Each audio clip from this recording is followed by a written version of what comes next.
नमस्कार दोस्तों, मैं हूं भूपेंद्र सिंह नायक और आप देख रहे हैं झाबुआ लाइव। हम आज फिर पिटोल इंटीग्रेटेड चेक पोस्ट की ग्राउंड रिपोर्ट पर हैं। यहां पर बिहार और यूपी के मजदूरों के साथ जो हो रहा है वो शायद आपातकाल के वक्त भी नहीं हुआ। बिहार के और यूपी के छोटे छोटे मजदूर लोग, उनकी महिलाएं अपने छोटे छोटे बच्चों को अपने गुजरात से पिटोल बॉर्डर तक इस आस में आ जाते हैं कि यार उन्हें यहाँ से बस मिलेगी। परंतु आज सुबह जब हम ग्राउंड रिपोर्ट पे थे तो महिलाएं छोटे छोटे बच्चों को तोड़ के बाउंड्री तक आई, उन्हें वापस गोधरा के लिए भेज दिया गया, वापस गुजरात भेजा गया। शायद उनकी विडंबना है कि सरकारों की संवेदनाएं मर चुकी है। जहां लोग कहते थे कि पहले आपातकाल के वक्त भी ऐसी स्थिति नहीं आई कि प्रदेश की सीमाओं में ऐसा जंग लड़ा जाए, आज जंग लड़ने जैसी स्थिति हो रही है इंसानों और प्रदेश सरकारों के बीच में। क्या यूपी बिहार के लोग इंसान नहीं है? वे मजदूर नहीं है? वे गुजरात गए थे, गुजरात का विकास मॉडल को उन्होंने विकसित किया, पर उसी विकसित करने वाले मजदूरों की आज ये फजीयत है कि उन्हें वापस भूखे मरने पर, कई मजदूरों ने कहा हम लोग भूखे मर रहे हैं, प्यासे मर रहे हैं, हमारी कोई व्यवस्था नहीं है। कई लोग पिटोल की चेक पोस्ट की बाउंड्री को छोड़कर ग्रामीण क्षेत्रों से घुस रहे हैं, उन्हें भी हाईवे पे जाके वापस इकट्ठा करके वापस गोधरा के लिए भेज दिया जाता है। कई लोग साइकिल से जा रहे हैं, कई लोग रिक्शा से जा रहे हैं। तो जो लोग मोटरसाइकिल से और रिक्शा से जा रहे हैं उनकी मोटरसाइकिल और रिक्शा हैं तो यहाँ पिटोल चौकी या आसपास के थाना क्षेत्रों में खड़ी करवा ली जाती है और उन्हें वापस गोधरा के लिए क्वारंटाइन कर दिया जाता है। विडंबना ये है कि मध्य प्रदेश में भी भाजपा सरकार है, मध्य प्रदेश में भी भाजपा सरकार है, गुजरात में भी भाजपा सरकार है, यूपी में भी, उत्तर प्रदेश में भी भाजपा सरकार है, और रहा बिहार का तो वहाँ एनडीए की सरकार है।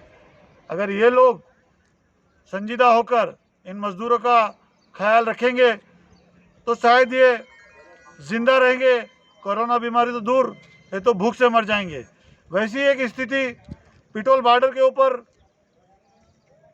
सैकड़ों की संख्या में सभी जिलों की बसें आके खड़ी है और वो उन बस के ड्राइवरों की ये व्यथा है कि ना उन्हें भोजन मिल रहा है, न पानी मिल रहा है।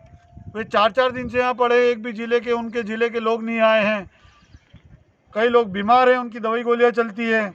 वैसे ही देवास और शाजापुर ज़िले के कई कर्मचारी राजस्व विभाग के हैं या अन्य विभाग के हैं, उनको बीपी की और इनकी गोलियों की ज़रूरत थी, तो वो लोग भी दवाई के लिए परेशान हो रहे हैं। उन्हें यह कह के लाया गया था कि आप तो वहाँ जाइए, वहाँ मजदूर इकट्ठा है और भर के ले आएंगे। अब इन ड्राइवरों की हम व्यथा सुनेंगे, क्योंकि ड्राइवर खुद ने हमारे पास आके कहा कि आप हमारी व्यथा और हमारी पीड़ा समझिए। क्या नाम है भाई साहब आपका? जगदीश सिंह। कहाँ के रहने वाले हो? दतिया जला के। यहाँ कितने दिन से और आपकी क्या परेशानी है बताइए? 4 दिन से हमको भैया था कि गाड़ी लेके आप जाइए, वहाँ मजदूर हैं तो वहाँ से लेके आना आपको। 1 दिन का दिया था, अब यहाँ 4 दिन हो गए, ना तो मजदूर हैं और ना हमको रवानगी दे रहे, ना खाने के लिए कुछ है। ऐसा है कि अब अगर हमको खाने पीने की व्यवस्था हो तो भी चल जाए, 1 दिन और देर कर दें, लेकिन यहाँ एक सब्जी को आज 6 दिन से एक सब्जी खा रहे हैं तो वो कहाँ तक खाएंगे। और पूड़ी भी ऐसी आ रही है कि उसको खाने का मन नहीं हो रहा है, ज़बरदस्ती खा रहे हैं। मान लो आप कोरोना से मरते हैं, उससे पहले तो हम भूख से मर जाएंगे। ऐसा कुछ हो कि ठीक है आप नहीं निकाल रहे तो हमको ऐसी व्यवस्था तो करो कि हम इससे जिंदा रहे हैं। यहाँ दतिया जिले के एक ड्राइवर साहब बता रहे हैं कि इनकी ये परेशानी, इनको खाना नहीं मिल रहा है, ये कोरोना की बजाय भूख से मर जाएंगे, ऐसी स्थिति विडंबना बता रहे हैं। वैसे ही ग्राउंड रिपोर्ट पे ये रिपोर्ट है कि कई कर्मचारी भी दवाई गोलियों के अभाव में जी रहे हैं। शासन को यहाँ दवाई गोलियों की व्यवस्था करना चाहिए, उन कर्मचारियों की व्यथा पूछना चाहिए। कई बुजुर्ग कर्मचारी हैं जिनकी रेगुलर दवाइयाँ चलती है। पर अब सवाल ये है कि हम एक दूसरे ड्राइवर से पूछते हैं, वो अपनी व्यथा बताएं। क्या नाम है आपका? हमारा महेश नाम है। आप कितने दिन से हैं यहाँ? हमें 5 दिन हो चुके हैं। आपकी क्या समस्या है? हमारी ये समस्या है साहब कि ना तो मेरे दांतों से मुड़ता है, तो दांत नहीं है, गैस बनती पेट में, पानी भी ढंग से खाने नहीं मिलता है। तो या तो कृपया करके हम लोगों को ये सूचना देवे कि इनने ये कहा था कि आपको हाल के वापसी जाना है, तो कृपया करके या तो हम लोगों को ये सूचना दे ड्राइवरों को कि तुमको आज जाना है, कल जाना है। घर में भी कोरोना में परिवार छोड़ के इधर आए हैं, आज कुछ हो जाए हम ड्राइवरों को तो हमारे परिवार का कौन जिम्मेदार होगा?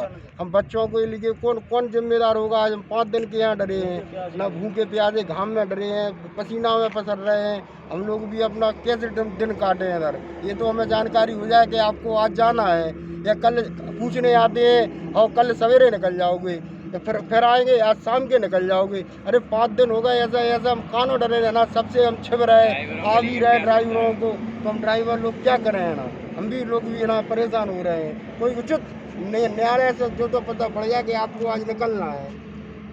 तो आप देख रहे थे ये ड्राइवर लोग अपनी व्यथा बता रहे हैं। सवाल ये है कि इस परिसर में आप हमारे वीडियो हमारी न्यूज़ में देखिएगा कि कहीं भी खाने योग्य भोजन नहीं है। पूरे परिसर में लोगों ने भोजन की पुड़िया और खाना फेंक रखा है।